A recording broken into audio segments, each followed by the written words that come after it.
अपनी महत्वपूर्ण भूमिका निभाने वाली धरती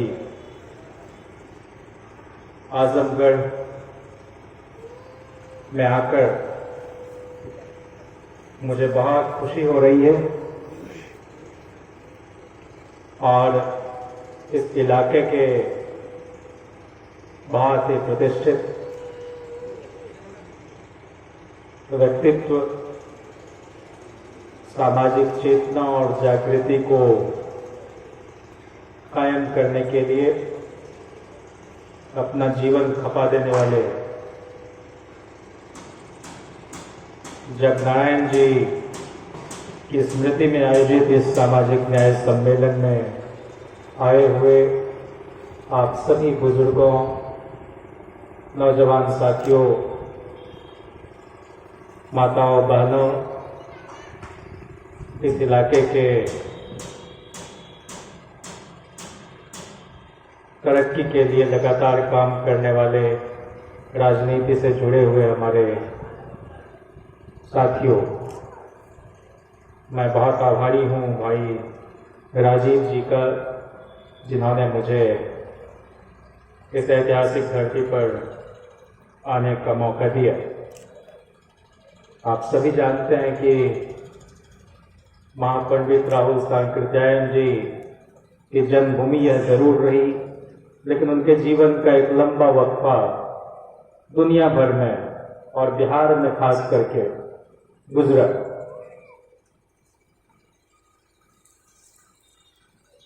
रामनरेश यादव जी का जिक्र हो रहा था, चाहे अंतर्राष्ट्रीय ख्याति के शायर कैफी आजमी साहब हों, कला और संस्कृति के क्षेत्र में गौहर जान हो, शिबली नौमानी हो, शौकत कैफी हो, शबाना हो, चाहे अयोध्या प्रसाद हरिऔध हो, कन्हैया लाल प्रभाकर हो, चंद्रजीत यादव जी हों, इन सबका तो जो योगदान है वो है ही। हमारी नस्ल के जो साथी हैं भाई राजीव जी, उनको आज से नहीं कोई एक दशक से हमने जद्दोजहद करते हुए देखा है, सुना है। कभी उत्तर प्रदेश के मुख्यमंत्री रहे, किसानों के रहनुमा कहे जाने वाले, और इस देश के प्रधानमंत्री रहे। चौधरी चरण सिंह जी बिहार गए हुए थे और चूंकि अखिल भारतीय अपील के नेता थे, तो लोगों ने उत्साह में एक नारा लगाया, चौधरी चरण सिंह मत घबराना, तेरे पीछे नया जमाना। चौधरी साहब ने बुलाया नौजवान विधायक को और बोला, सुनो, तुम्हारा चौधरी किसी से घबराता उबराता नहीं, किसी से डरता नहीं, ये नारा बंद करो और नारा लगाओ, चौधरी चरण सिंह आगे बढ़ो, हम तुम्हारे साथ हैं। तो आज मैं कहूं कि भाई राजीव आगे बढ़ो, हम तुम्हारे साथ हैं, ये कोई अतिशयोक्ति नहीं हो। और धैर्य चाहिए, चाहे वो समाज सेवा का क्षेत्र हो या राजनीति का क्षेत्र हो। अगर सचमुच आप कोई बुनियादी परिवर्तन करना चाहते हैं तो आपको कदम कदम पर जलील भी होना होगा। हो सकता है घर परिवार के लोग भी एक वक्त के बाद शब्द छोड़ दें, लेकिन ये एक ऐसा क्षेत्र है जहां पर खोने के लिए कुछ भी नहीं होता और फाइनलिटी के नाम पर भी कुछ नहीं।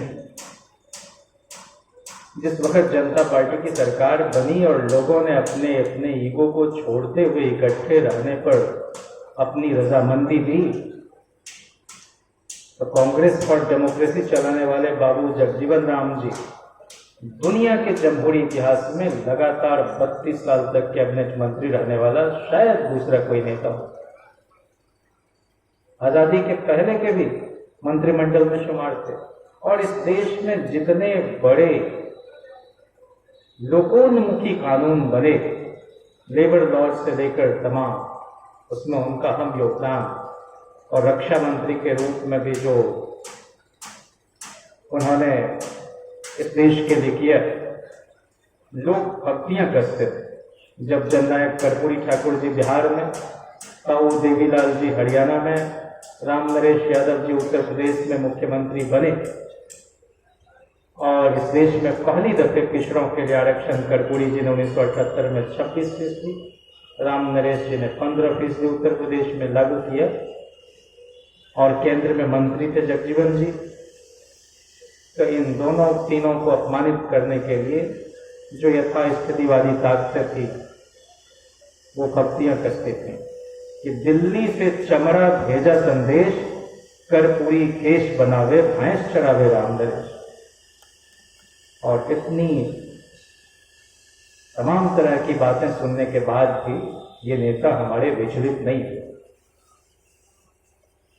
हम यह नहीं कहते कि अच्छे अच्छे काम सिर्फ अतीत में हुए और आज जो लोग हमारे बीच हैं उन पर तमाम इल्जामात मढ़ दिए जाए और सारी शिकायतें हमारी उन्हीं से हों। दुनिया भर में सभ्यता का विकास आरंभ हुआ तब से अलग अलग इलाके में लोगों ने लड़ाइयां लड़ी, राइट टू यूनियनाइजेशन के लिए फाइट हुआ।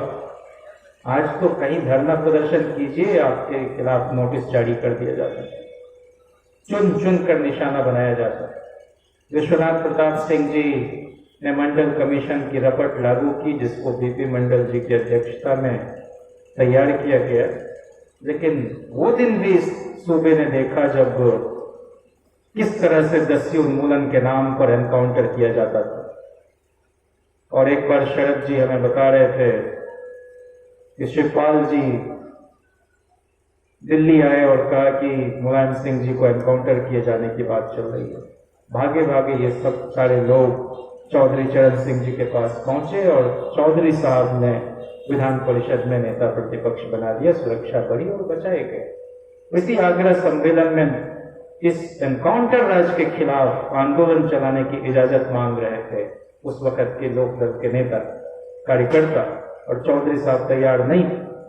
लेकिन फिर मुलायम सिंह जी का और शरद जी का बड़ा कारुणिक भाषण हुआ और वो द्रवित हुए और उसके खिलाफ जंग जहाद शुरू हुआ और लोगों ने उसको बंद करवाया। ये धरती है उत्तर प्रदेश की। आपने देखा है मोहतरम लालू प्रसाद जी के साथ आज क्या हो रहा है। हमारी सरकार ने, आप सबने उसका जिक्र किया कि देश में पहली बार 1931 के बाद किसी सूबे में मजबूरन जाति आधारित गणना कराया, क्योंकि केंद्र तैयार नहीं है। होना तो यह पूरे देश में चाहिए था। और जब जब समाजवादियों की सरकार बनी, इस पर एक आम सहमति संसद के अंदर बनी थी, लेकिन नहीं होने दिया लोगों ने। चाहे वो 81 की जनगणना हो, 91 की हो, 2001 की हो, तीनों दशक में हमारी सरकारें बनी। पहली बार जनता पार्टी की, दूसरी बार जनता दल की और तीसरी बार भी जनता दल नीत संयुक्त मोर्चा की। कूड़े के ढेर में अटल बिहारी वाजपेयी ने फेंक दिया। जब वीपी सिंह जी की अच्छी भली सरकार चल रही थी तो फिर चंद्रशेखर जी ने उसमें रंगा लगाया। कुल मिलाकर कहना यह है कि थोड़े बहुत हक हुकूक भी हमको आपको मिले तो वो कुछ मिली जुली चंद महीनों की सरकारों की बदौलत। तो इसलिए परिवर्तन बहुत स्वाभाविक है। आज देश में क्या हालात, लोगों को लगा कि ये तो हो ही नहीं सकता। तमिलनाडु में जो मॉडल था उसकी बार बार मिसाल दी जाती थी, और जब नेता प्रतिपक्ष रहते हुए तेजस्वी जी ने दो बार पूरे देश के विपक्ष के नेताओं को खत लिखा कि ये हम लोगों को इस मांग को तेज करना चाहिए, और नीतीश जी भी इस बात को कबूल करते हैं कि यह तेजस्वी जी का ही प्रस्ताव था कि हम लोग प्रधानमंत्री से मिले। और बाद में जो केंद्रीय गृह राज्य मंत्री हैं उन्होंने सरकार की तरफ से वक्तव्य दिया कि हमारी कोई मंशा नहीं है कराने की। तो जो आरक्षण की सीमा कर्पूरी जी के वक्त थी उसको बढ़ा के अति पिछड़ों का आरक्षण लालू जी ने 14% किया बिहार में। झारखंड जब बढ़ गया, अलग राज्य बन गया, तो आदरणीय राबड़ी जी ने बढ़ाकर उसको 18% किया। और अभी जब हमारी साझा सरकार है तेजस्वी जी के संकल्प वाली, नीतीश जी के नेतृत्व वाली, उसको बढ़ा के हम लोगों ने 25% किया। 1% आरक्षण था आदिवासियों का, उसको बढ़ा के 2% किया। 16% दलितों का आरक्षण था, उसको बढ़ाकर 20% किया। और जो पिछड़ों का आरक्षण 12% था, उसको बढ़ा के 18%। तो कुल 65% आरक्षण ये, और 10% को बिना डिस्टर्ब किए यथावत रखा गया आर्थिक रूप से कमजोर वर्गों के। यह एक तरह से जननायक कर्पूरी ठाकुर जी की आकांक्षाओं का सम्मान है। अभी यूपी में जो सरकार चल रही है, उसने कर्पूरी जी के नाम पर हर जिले में एक सड़क का नाम रखने का ऐलान किया था कुछ वर्ष पहले, लेकिन छुट्टी तो घोषित की थी समाजवादी पार्टी की सरकार ने। बाबा साहब अम्बेडकर की जयंती पर छुट्टी वो राष्ट्रीय मोर्चा की सरकार ने। भारत रत्न देने का फैसला हम लोगों के जनता दल नीति राष्ट्रीय मोर्चा की सरकार का। नेल्सन मंडेला, जिसको दुनिया बहुत अकीदत के साथ याद करती है, उनको भारत रत्न राष्ट्रीय मोर्चा की सरकार ने। लेकिन हमारे कामकाज कभी लोगों तक जा नहीं पाते। क्या यह सवाल सिर्फ आरक्षण तक महदूद है? नहीं। स्वामी सहजानंद सरस्वती का जिक्र कर रहे थे। उसी मंडल कमीशन की रिपोर्ट में भूमि सुधार की भी वकालत है। उसी में अलग से इन वर्ग के नौजवानों नवयुवतियों के लिए कोचिंग की व्यवस्था, छात्रावास की व्यवस्था। अब आप देखिए कि कैसे भक्ति कसी जाती है हमारे समाज की महिलाओं को, चाहे वो मायावती जी हो चाहे राबड़ी जी। कहा कि भाई ये 5वीं पास। उस पूरे इलाके में चाहे अगड़ी जाति की महिला क्यों न हो, वो भी बाहर नहीं जा पाती थी, क्योंकि स्कूल ही प्राइमरी लेवल का था। और राबड़ी जी जब मुख्यमंत्री बनी तो उन्होंने हर कमिश्नरी में अति पिछड़े समाज की लड़कियों के लिए एक आवासीय विद्यालय खोलने का निर्णय लिया। आज वो 12 हो गया है, बढ़ के उसकी संख्या, और हमारी सरकार ने भी बजट बढ़ाया है तो हर जिले में उसको स्थापित किया जाएगा। कहने का मतलब ये है कि आजादी के बाद से लेकर 1997 तक किसी ने रोका था वहां कोई MA, BA, PhD की हुई महिला को बनाने से? और आज भी हम सब की मांग, चाहे नेताजी मुलायम सिंह जो हों, आबरूए सियासत लालू जी हों, या मंडल मसीहा शरद जी हों, चाहे जो गुजर गए हम लोगों के नेता रामविलास पासवान जी हो, ये सब क्या कह रहे थे कि कोटे के अंदर कोटे की मांग करो, ताकि कोई फूलन देवी भी वहां जा पाए, कोई भगवती देवी भी जा पाए। अभी तो एक रंगी कर दिया आपने पार्लियामेंट को, और आपके पास बहुमत था तो आपने उसको सीना जोड़ी करके लागू करा दिया। तो हम सबकी जो चिंता है वो ये है कि एक समता मूलक समाज बने, और वो कोई निर्गुण भजन तो है नहीं सामाजिक न्याय, बहुत सगुण अवधारणा है उसकी। और इसलिए बिहार में जो 94 लाख गरीब परिवार थे, उनके हर एक सदस्य को रोजगार के लिए 2 लाख रुपया देने का वहां फैसला किया। जो कम्युनिस्ट साथी लड़ते रहे हैं आंदोलन, चाहे मित्रसेन यादव जी से लेके सरजू पांडे और यहाँ और हमारे यहाँ चतुरानंद मिश्र, भोगेंद्र झा, सूरजनारायण सिंह, आज भी बिहार में 63,850 आवासहीन और भूमिहीन परिवार हैं। आजादी के बाद क्या इनकी सूरत नहीं बदलनी चाहिए थी? लेकिन सारा दोष मर दिया जाता है इन 30 वर्षों के शासन पर, और उसके पहले जैसे लगता था कि वह कोई जन्नत रहा हो। तो उसमें सबको 60,000 रुपये जो दी जा रही थी उसको बढ़ा के हम लोगों ने 1 लाख रुपये किया है।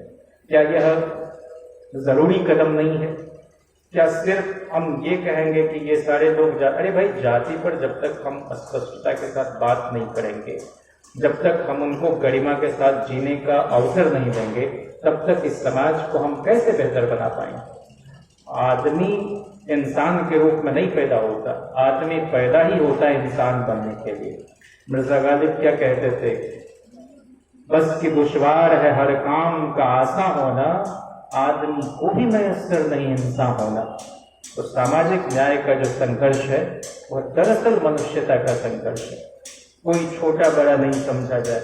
इसके लिए हम सबके पुरखों ने लगातार कोशिश की, लेकिन आज की तारीख में बाबा साहब का दिया हुआ संविधान, जिसके चलते थोड़ी बहुत हिफाजत हमारे समाज के लोगों को हो पाती है, उसके साथ भी लगातार छेड़छाड़ हो रहा। तो जब तक हम इस मौजूदा हुकूमत के खिलाफ अपना जंग और जिहाद तेज नहीं करेंगे और लोगों के बीच हम बहुत बहुत धीमी गति से ये काम हो सकेगा, बहुत उतावलेपन से नहीं होगा। हम इस बात को नहीं समझा पाएंगे, उनके साथ संवाद नहीं करेंगे, एक तरफा भाषण देकर हम चले जाएं तो उसका असर बहुत व्यापक और गहरा नहीं हो सकेगा। रात दिन उठने बैठने की जरूरत उनके साथ। दुष्यंत हुए एक बड़े शायर, उन्होंने कहा कि सामान कुछ नहीं है, फटे हाल है, मगर झोले में उसके पास कोई संविधान है। वो आदमी नहीं है, मुकम्मल बयान है, माथे पे उसके चोट का गहरा निशान है। जो आदमी वो आदमी मिला था मुझे उसकी बात से, ऐसा लगा कि वो भी बहुत बेज़बान है। कल नुमाइश में मिला था चितरे पहने हुए, मैंने पूछा नाम तो बोला हिंदुस्तान। हमारे मुल्क की तो यही तस्वीर है, लेकिन हमारे झोले में एक संविधान दिया है इस देश को बनाने वाले ने, उसको हम बचा सकें तो शायद इस तरह के सम्मेलन का कोई हासिल हो सकेगा। मैं इतना ही कहना चाहता हूँ आपसे कि हमारे अपने लोग जब शासन सत्ता में होते हैं उनसे भी कुछ चूक होती है, कुछ गलतियाँ होती है, लेकिन चूहे से घर को बचाने के लिए ये बुद्धिमत्ता नहीं है कि हम घर में आग लगा दें। बहुत लोगों की तपस्या के बाद समाजवादी आंदोलन बढ़ते बढ़ते यहाँ तक आया है। आप जानते हैं कि 77 में जनसंघ का भी विलय हुआ जनता पार्टी में, और लोगों ने बंटवारा कर लिया सूबेवार कि बिहार, उत्तर प्रदेश, हरियाणा, उड़ीसा, कर्नाटक, गुजरात, ये सारे सूबे जो हैं वो सोशलिस्ट लोगों के खाते में चले जाएंगे, और मध्य प्रदेश, राजस्थान, हिमाचल, ये सब जनसंघियों के पास। और सीटों का बंटवारा भी कुछ इसी तरह से किया। मंडल आंदोलन का असर आज भी उन राज्यों में है जहां 77 में हमारे लोगों शासन सत्ता पर काबिज हुए। और राजस्थान को देखिए, मध्य प्रदेश को देखिए, हिमाचल, कोई असर ही नहीं हो, ना तो वह आंदोलन कोई वहां पर तेज चल सका। तो जो कुछ भी हमारे पास बचा हुआ है, हम कम से कम वहाँ अपने नेतृत्व के प्रति, अपनी पार्टी के प्रति, और जो लोग इस तरह का एक स्वतंत्र चेतना के साथ संगठन चला रहे हैं, राजीव भाई जैसे लोग, इनका संघर्ष ज्यादा मुश्किल है। हम इनके जैसे चेतना संपन्न व्यक्ति के साथ खड़े हो सकें तो शायद वो पार्टियां भी दुरुस्त होकर ठीक दिशा में चल सकेंगी। इसलिए जो भी स्वस्थ आलोचना है, हम ऐसा न समझें कि हमारे खिलाफ कोई साजिश हो रही है, हम ऐसा न समझें कि हमारे विरोधी हैं, बल्कि हमको ठीक करने के लिए इस तरह का जतन किया जा रहा है। तो हम जरूर ऐसी कोशिशों को सलाम करना चाहते हैं। और पूरे देश के अंदर कास्ट सेंसस कैसे हो सके, बार बार नेताओं ने दोहराया। और आप जानते हैं कि बिहार जैसे सामंती हनक वाले सूबे में वोट डालने नहीं दिया जाता। आपके यहाँ तो फिर भी एक मिक्स्ड पॉपुलेशन है, ऐसे इलाके कम है जहां एक जाति है तो एक ही जाति है, बल्कि एक सहअस्तित्व की भावना कंपल्सन में ही सही, लेकिन उसको जीना पड़ता है। लेकिन वहां तो लोगों का सूर्योदय ही तब हुआ जब लालू प्रसाद मुख्यमंत्री बने। लोग वोट डालने जाने लगे। बड़े समाजवादी नेता थे, और डॉक्टर लोहिया और मधु लीमय के बाद सोशलिस्ट पार्टी के अध्यक्ष रहे बीएन मंडल साहब, भूपेंद्र नारायण मंडल जी। बीपी मंडल जी तो कांग्रेस में थे लंबे समय तक। तो भूपेंद्र बाबू लगातार लोगों के बीच रहते थे और कोशिश करते थे कि समाजवाद की जड़ें थोड़ी गहरी जम सके। ये आज की बात तो है नहीं, आजादी से भी पहले सीएसपी, कांग्रेस सोशलिस्ट पार्टी हुआ करती, बिहार में उसका सम्मेलन हो, आचार्य नरेंद्र देव जैसे लोग उसमें लगे, तो जाके एक धारा बनता है। और कोई चाहेगा भाई कि इस धारा को हम अवरुद्ध कर देंगे, नहीं किया जा सकेगा। थोड़ी देर के लिए उसको क्षति पहुंच सकती है।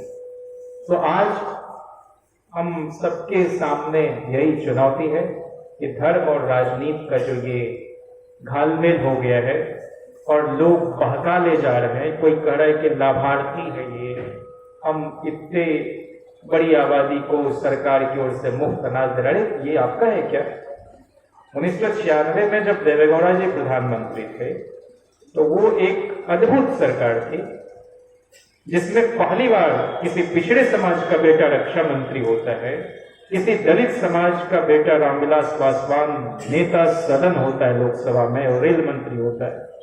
पहली बार कोई पिछड़ा एक राष्ट्रीय पार्टी का राष्ट्रीय अध्यक्ष होता है लालू प्रसाद के रूप में, तो कार्यकारी राष्ट्रीय अध्यक्ष शरद यादव के रूप में होता है। पहली बार कोई आदिवासी पीएस संगमा लोकसभा का स्पीकर होता है। पहली बार उसी सरकार के दौरान कोई दलित का बेटा के.आर. नारायणन इस देश का राष्ट्रपति बनता है। ये कोई मामूली घटना नहीं थी। और अब नैनी बाबू उसमें मंत्री, संचार मंत्री थे, तो बड़े समाजवादी नेता जो हमारे दरभंगा तरफ से भी जाके लड़े, आपको ध्यान होगा लोहिया जी के समय में जो एमपी थे, उनके नाम पर डाक टिकट जारी किया उन्होंने, कम उम्र में गुजर गए। तो ऐसे ऐसे लोगों से हमारा आंदोलन आगे बढ़ा है। दुर्भाग्य से हमने यह मान लिया कि राजनीति, संपूर्ण राजनीति चुनाव तक महदूद है। अरे चुनाव तो बहुत सारी सियासी हरकतों में से एक हरकत, एक गतिविधि है। राजनीति तो 5 साल तक चलने वाली चीज है, लेकिन हमारे नाम उड़ा दिए जाते हैं वोटर लिस्ट से। मैं गवाह हूं 2022 में, और हम बहुत विश्वस्त आदमी बता रहे थे जब नेताजी से मिलने गए कि क्या लगता है सरकार बनेगी, तो उनका कि जो बोलने गए, फीडबैक लेने गए कि हमको तो लगता है कि हाँ, उन्होंने मुट्ठी मारी टेबल पर, बोला कि दुनिया की कोई ताकत सरकार बनाने से हमको नहीं रोक सकती, ये भरोसा। लेकिन हारे कहाँ आप? हर बूथ पर 40 से 45 परंपरागत वोटर जो आपके थे उड़ा दिए गए। और एक विधानसभा में अगर मान लीजिए कि 200 बूथ, तो आप तो देखते देखते ऐसे आपके 7-8 हजार वोटर कट गए, कैसे आप जीत लेंगे? और ये शरारत शासन सत्ता की ओर से तो होती है, हमारी ओर से भी ये चूक होती है कि प्रशिक्षित न तो हमारे पोलिंग एजेंट और न तो हमारे काउंटिंग एजेंट होते हैं। ये प्रक्रिया प्रशिक्षण, पहले जनता दल का प्रशिक्षण सूरजकुंड में एमएलसी साहब हैं, इनको ध्यान होगा, होता था। उसमें सारा मुंबई से लेकर और हेगड़े से लेकर देवेगौड़ा और बीजू पटनायक और ताऊ देवीलाल के बेटे और तमाम लोग, कौन कौन नहीं जाते थे उसमें। और कार्यकर्ताओं और नेता के बीच एक बड़ा ही तादाद में संबंध होता था, कोई दूरी नहीं। और आखिरी भेंट जो नेताजी से पहली और आखिरी पिछले बरस हुई थी, अप्रैल मई का समय था शायद, और उन्होंने कहा कि जब लोगों को ये लगने लगे कि इनसे मिलोगे तो हमारा काम हो जाएगा, जब जनता के बीच आवाज उठने लगे उस दिन तुम नेता बन जाओगे। और कोई सुझाव, कोई मशवरा, कोई राय हो तो हमें चिट्ठी लिखो, हम पढ़ेंगे, उसका जवाब देंगे तुम लोगों को। तो ये भी सिलसिला दरक गया। अब आप लिखते रहिए, कोई जवाब आता नहीं कहीं से, तो दोनों तरफ से गड़बड़ियां हुई हैं। और सामाजिक परिवर्तन की लड़ाई निस्संदेह लिखने पढ़ने की तहजीब से जोड़ के ही तभी होगा।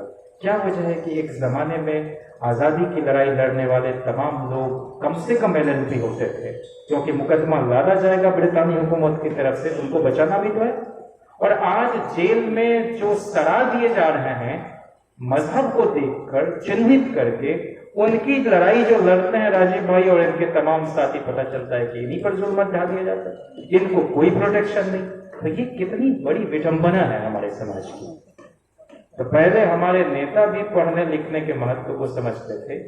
हर पार्टी अपना मुखपत्र निकाला करती थी, चाहे वो प्रजा सोशलिस्ट पार्टी हो, सोशलिस्ट पार्टी हो, संयुक्त सोशलिस्ट पार्टी। सुरेंद्र मोहन जैसे लोग प्रवक्ता हुआ करते थे जनता पार्टी के जमाने में। अब तो जो चीखेगा, चिल्लाएगा, टेलीविजन पर जाके बहुत फुहर किस्म की बात नहीं करेगा, वैसे लोगों को पुरस्कार दिया जाता है। तो चौतरफा गिरावट है, लेकिन इसी गिरावट में से कुछ अच्छी अच्छी चीजें भी हो रही हैं। जब आंखों में आंखें डाल के हम बात कर पा रहे हैं, किसानों ने आंदोलन किया, पीछे हटना पड़ा, भूमि अधिग्रहण बिल के मामले पर सरकार को कदम खींचने पड़े। और अभी तो जो प्रधानमंत्री है वो आचार्य रजनीश की तरह प्रवचन करता है। प्रवचन करने वालों को, मल्ल युद्ध करने वालों को तो पार्लियामेंट नहीं भेजा जाना है, वहां तो पॉलिसी बनाने वाले लोग जाएंगे। और एक और जो मैं आखिर में एक बात कहना चाहता हूं, और जो आज की पीढ़ी के लोगों की चिंताएं हैं, कहेगा कि इसके पास संसाधन नहीं है, ये राजनीति क्या कर पाएगा। पहले ही जैसे शल्य एक मिथकीय चरित्र है, वह कर्ण का सारथी हुआ करता था। सारथी तो कर्ण का था, लेकिन वो प्रशंसा युद्ध के मैदान में अर्जुन की करता था, तो आधा मनोबल तो ऐसे गिर जाएगा आदमी का। देखो देखो संहार कर दिया है अर्जुन ने, देखो क्या तीरंदाजी हो रही है। अरे भाई, तो ये शल्य सिंड्रोम से जब तक हम अपनी पीढ़ी को नहीं बचाएंगे, अगर ऐसे ही सलाह देने वाले लोग नेताजी को होते कि भाई आप लेक्चरर तो हैं ही, अच्छी भली नौकरी कर रहे हैं, बाल बच्चे पढ़ जाएंगे, तो वो तो राजनीति में आते ही नहीं। यही सलाह लालू जी को देने वाले होते कि आप LLB किए हुए वकालत कीजिए, अच्छा खासा प्रैक्टिस करेंगे, मिल जाएगा। क्यों आप बिना बात की अनिश्चितता के गर्त में अपने आप को धकेल रहे हैं? क्या इस देश को एक बड़ा नेता मिल पाता? यही बात शरद यादव को जाके कोई बोलता कि आप गोल्ड मेडलिस्ट हैं, इंजीनियरिंग किए हुए हैं, अच्छे अभियंता बन जाइए, क्या मंडल कमीशन लागू कराने में जो भूमिका उनकी थी उसको देश दुनिया देख पाता? यही बात अगर रामविलास पासवान जी को जाके कोई बोलता है कि आप तो DSP की परीक्षा पास कर गए हैं, ज्वाइन कर लीजिए, क्या जोनल ऑफिस हाजीपुर में देने वाला कोई नेता होता? तो हम कह रहे हैं कि ये जो मध्य वर्गीय असुरक्षा का भाव है और अपने बच्चों को हम लगातार उस तरफ धकेलते हैं, तो इससे तो देश नहीं बना करता। और संसाधन का रोना कब तक? ये क्या हमारी लड़ाई नहीं है कि जो चरण सिंह के यहाँ पैम्फलेट बंटते थे, जो हाल के दिनों में VP सिंह की सरकार थी, उसके बाद भी डंकल प्रस्ताव का विरोध हर ब्लॉक मुख्यालय पर हुआ कि भाई ये जो बीज हम बाहर से मंगा रहे हैं, पूरे अंतर्राष्ट्रीय बाजार के चंगुल में जा रहा है, जो देसी बीज थे, धान का ही तो 10 तरह के धान होंगे, मकई का, इवन सब्जी का, लोग उसी झिंगा झिंगली को सुखा के रखते थे और अगली बार उसको बोते थे और अच्छी फसल हो जाती थी। सब गायब हो गए हमारे बीच से। तो इसके खिलाफ जो लोग लड़ते रहे हैं, उसकी चिंता कौन करेगा? तो हमारी लड़ाई तो यह भी होगी ना भाई कि यह देश है किसानों मजदूरों का, टाटा बिरला की जागीर नहीं, ये नारा लगाते थे कि नहीं लोक दल वाले लोग। और आज अडानी अंबानी की हुकूमत, ऐसा लगता है प्रधानमंत्री CEO हो गया है उनका। तो हम अगर आज भी धन्ना सेठों को टिकट देंगे और जो लोग सच में योग्य हैं, इस समाज की तासीर को समझते, इस मिट्टी से जुड़े हुए लोग हैं, उनको हम इकारत बड़ी दृष्टि से देखेंगे, तो उसकी तो आधी हिम्मत हम ऐसे ही पस्त कर देंगे। वो आपकी पार्टी के दफ्तर में जाने की हिम्मत नहीं जुटा पाएगा। तो हमारा काम तो ये भी, इसका मतलब हम भाजपा के नैरेटिव में फंस रहे हैं कि पैसे कौड़ी वाला आदमी ही चुनाव जीत के हमको देगा। नहीं, आज भी इस देश में नैतिक बल के प्रति आग्रह बचा हुआ है। आज भी जो लोग ईमानदारी से काम करते हैं, ऐसे लोगों की संख्या कम नहीं है।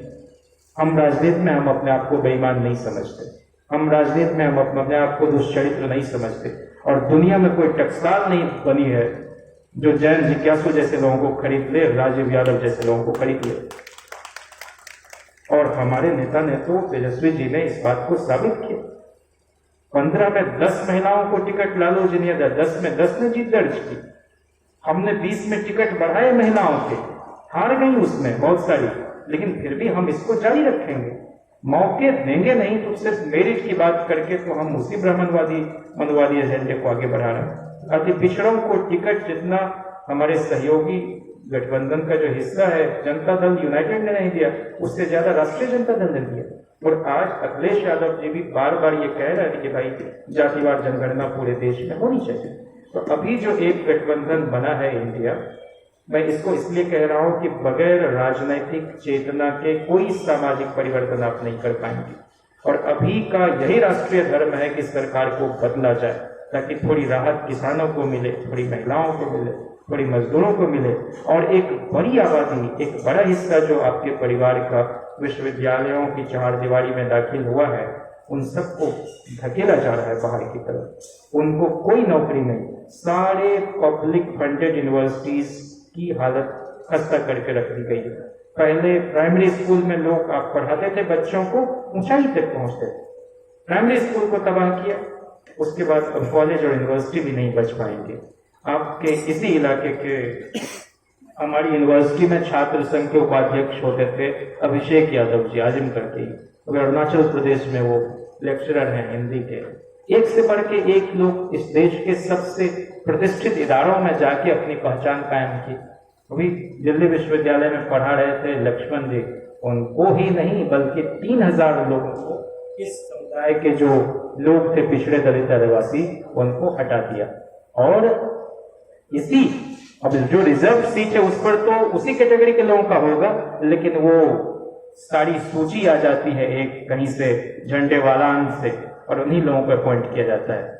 मैं एक बात कह के अपनी बात खत्म करूंगा कि दुनिया भर में एक से बढ़कर एक विश्वविद्यालय है, चाहे हार्वर्ड विश्वविद्यालय हो, MIT हो, कोलंबिया विश्वविद्यालय जहां से बाबा साहब ने पढ़ाई की, चाहे वो ब्रिटेन का ऑक्सफोर्ड यूनिवर्सिटी हो या कैम्ब्रिज यूनिवर्सिटी हो, सरकार लेबर पार्टी की हो कि कंजर्वेटिव की, रिपब्लिकन हो अमेरिका में कि डेमोक्रेट, कोई भी अपने संस्थान को बर्बाद नहीं करता है, उसको संजो के रखता है। 700-800 साल, 1000 साल पुरानी यूनिवर्सिटी है, लेकिन आज भी क्यों लोग उसको बहुत सम्मान के साथ देखते हैं? क्योंकि रिक्रूटमेंट का जो प्रोसेस है, नियुक्ति की जो प्रक्रिया है, वो बहुत पारदर्शी है। तो हम लोग इस बात की ओर भी ध्यान दें कि RSS की दिलचस्पी मुख्यमंत्री वगैरह बनाने में बाद में, गवर्नर बनाने में ज्यादा, क्योंकि गवर्नर ही चांसलर होता है, वही वाइस चांसलर अपॉइंट करता, और एक वाइस चांसलर तमाम तरह के नमूनों को हमारे आपके माथे पर बिठा देता है, और एक खराब शिक्षक 30-35 साल तक वहां रहता है, और हमारी पूरी पीढ़ी चौपट हो जाती है। तो आग्रह सिर्फ नुमाइंदगी और प्रतिनिधित्व का नहीं, आग्रह एक्सेलेंस के, सर्वोत्कृष्टता के प्रति भी हो कि हमारे बच्चों को अच्छी तालीम मिल सके। वो तब मिलेंगे जब अच्छे शिक्षक होंगे, और अच्छे शिक्षकों से पढ़ने के बुनियादी हक जो बच्चों का है उससे आप वंचित नहीं कर सकते किसी को। तो ये कुछ बातें मुझे आपके बीच कहनी थी। और इस्लाम में कहते हैं कि नाउम्मीदी कुफ्र है, तो हमें नाउम्मीद नहीं होना है, और लड़ाई ऐसे ही लड़ी जाएगी। पहले तो कुछ नहीं था, फिर भी हमारे पुरखे बालू में से तेल निकाल लेते थे। डॉक्टर लोहिया के पास कौन सा संसाधन था? हारते ही रहे। चंद्रभूषण जी हैं देवरिया से, उनको जनता दल का, युवा जनता दल का अध्यक्ष बनाया गया था।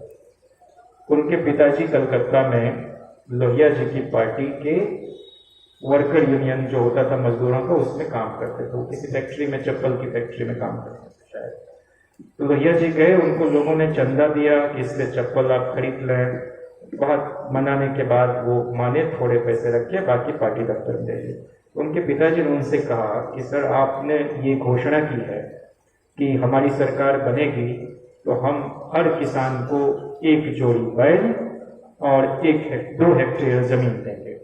तो हम लोगों का मजाक उड़ाते हैं कम्युनिस्ट पार्टी के लोग भी और कांग्रेसी भी। और पंडित नेहरू ने आकर भाषण किया है कि मेरे विद्वान मित्र लोहिया का एक वायदा तो समझ में आता है कि 1 जोड़ी बैल देंगे, लेकिन इस देश में कृषि योग्य भूमि तो सीमित है, 2 हेक्टेयर सबको कैसे दे देंगे? तो हम लोग मजाक के पात्र बन जाते हैं। तो डॉक्टर लोहिया का जवाब उस समय सुनिए कि अरे मूर्ख, यह देश अभी गांधी नेहरू के जादू से बाहर नहीं आ पाया। तुम्हारी सरकार कहाँ बनने जा रही है जो तुमको देना पड़ेगा? अगर इस तरह के वायदे हम ना करें तो लोग हमको सुनने कहाँ आएंगे? 2-4 सीटें जीत जाओ तो गनीमत है। तो आप होप जनरेट करते हैं जनता के बीच, कुछ प्रोमिसेस करते हैं, और जो आपका क्या बोलते हैं उसको, हिकमत अमली, जो मैनिफेस्टो है आपका, उससे जब तक आप स्टिक नहीं होंगे तो दोबारा आप पर भरोसा कौन करेगा? तो अब तो सरकार में आप आ रहे हैं, तो अनाप शनाप तरह की घोषणाएं क्यों करते हैं आप? और अगर करें तो उसको पूरा करें। मैं तो कहता हूं कि दुनिया के इतिहास में, लोकतांत्रिक इतिहास में, 1 साल में 4 लाख से ज्यादा सरकारी पक्की नौकरी देने वाला सूबा बिहार छोड़कर कोई हो तो आप बताएं। इसका मतलब है किया जा सकता है। और वहां पर गुणवत्तापूर्ण शिक्षा सुनिश्चित करने के लिए BPSC ने उस एग्जाम को कंडक्ट कराया, या बाकी सूबे में भी हो सकता है। तो हम जो ये बार बार सुनते हैं कि सरकारी नौकरी बची ही नहीं तो आरक्षण की बात क्या करना, ये बहुत बड़ा फ्रॉड है। आपको कहा अभी पूर्व के वक्ता ने कि आज भी किसानी में जुड़े हुए लोग, किसानी से वो सबसे ज्यादा लोगों को रोजगार दे पाने की स्थिति में होते हैं। एक किसान का मतलब सिर्फ किसान नहीं जो हल चलाता, उसका पूरा परिवार भावनात्मक रूप से उस अपने पेशे से जुड़ा हुआ रहता है। कोई कौवा उड़ाने जा रहा है, कोई बगला उड़ाने जा रहा है, कोई उस पर कोई पक्षी आके बैठ के चुग न जाए उसकी व्यवस्था कर रहा है, और फिर भी उसको उसका लागत मूल्य भी नहीं मिल पाता है, तो कैसे आदमी अपने पारंपरिक पेशे से जुड़ा रह पाए। उसी तरह से रेलवे सबसे बड़ा एम्प्लॉयर है इस देश का, इसलिए जो कोई कहता है कि रिजर्वेशन की बात क्या करते हो, एम्प्लॉयमेंट तो सरकारी बचे, नहीं, झूठ बोल रहा है। आज भी बैंकिंग सेक्टर में, रेलवे में, स्टील में, सेल में नौकरियां हैं, लेकिन बहाली निकलती नहीं। और जो जमाने पहले से अलग से रेलवे का बजट पेश होता था, उसको भी समाप्त कर दिया इस सरकार ने। तो इसको हटा